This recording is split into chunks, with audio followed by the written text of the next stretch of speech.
Amazing, is it not? The Ampelos, one of our newest subjects.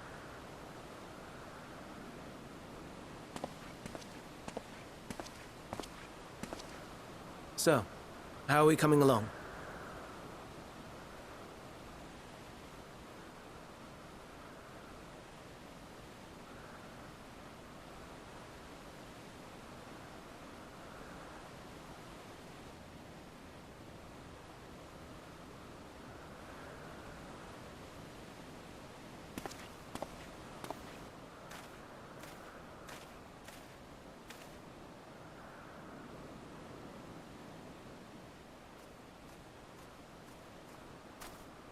This place is Elpis. Those flowers. Elpis. Entelekis. Like me.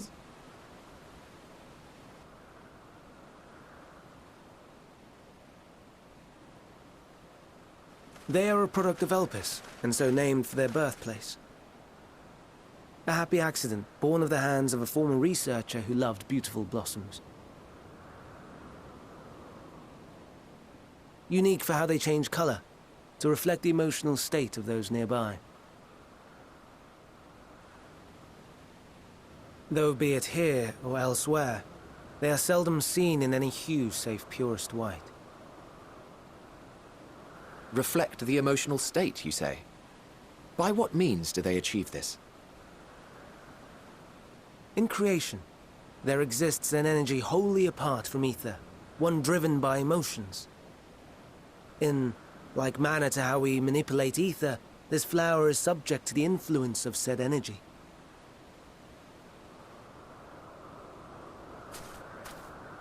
While it has no will of its own, it is sensitive to the prevailing emotion in the vicinity, and reacts by altering its color and vibrancy.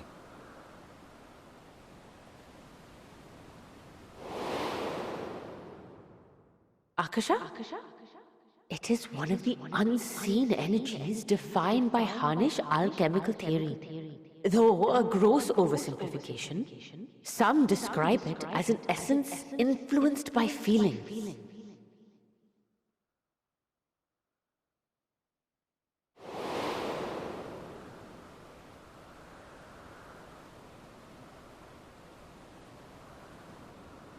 Akasha. Though I'm not familiar with the term, your description suggests it is the self-same energy. Dynamis, we call it. And those entities like the Elpis flower that have the ability to interact with this energy, converting emotions into tangible phenomena, are Entelekis. That's me! That's me! An Enteleki! That you are, my dear. And no ordinary one at that, but the first possessed of free will.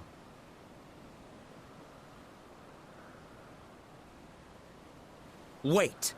A form of energy other than ether? Dynamis? I've never heard of such a thing. Hardly surprising. Dynamis cannot be seen, much less felt. And though its existence has long been theorized, we had no proof until the flower's serendipitous creation.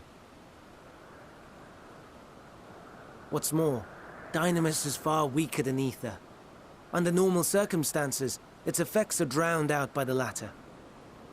On account of which, beings comprised of and reliant upon the ether, like you and I, are unable to make practical use of Dynamis. 'Tis a truly esoteric thing, known to but a select few scholars. Intriguing. Then, given the limitations you described, why create Meteon?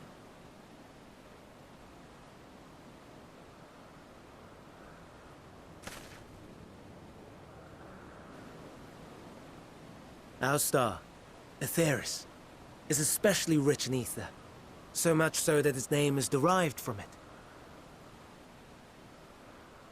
However, when we consider all energy in existence here and in the vast space beyond, Dynamis may account for as much as 68.3%. The more abundant form by far. Were we able to control it, we could open the door to limitless possibilities. 'Tis not unlike a gently flowing stream, unable to break through the dam of ether barring its path. But if we could imbue the stream with the vigor of a raging river...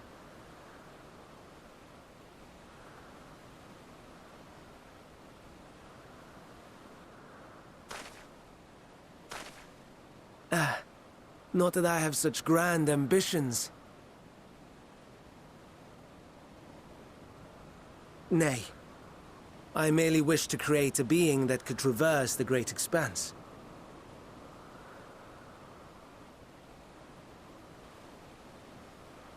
The relative scarcity of ether beyond the bounds of this star was a concern. And so, I looked to another source of energy by necessity.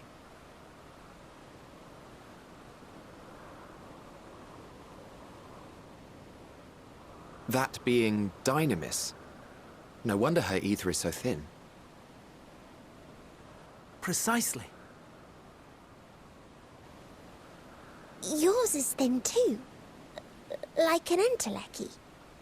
Like me. So... are we the same? Entelecchies.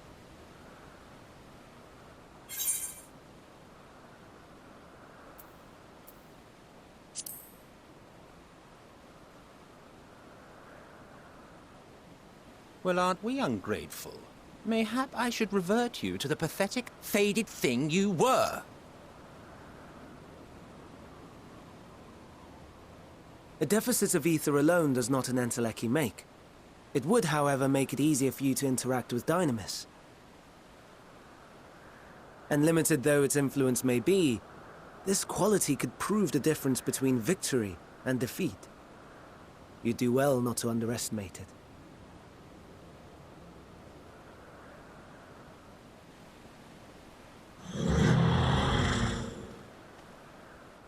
Oh dear.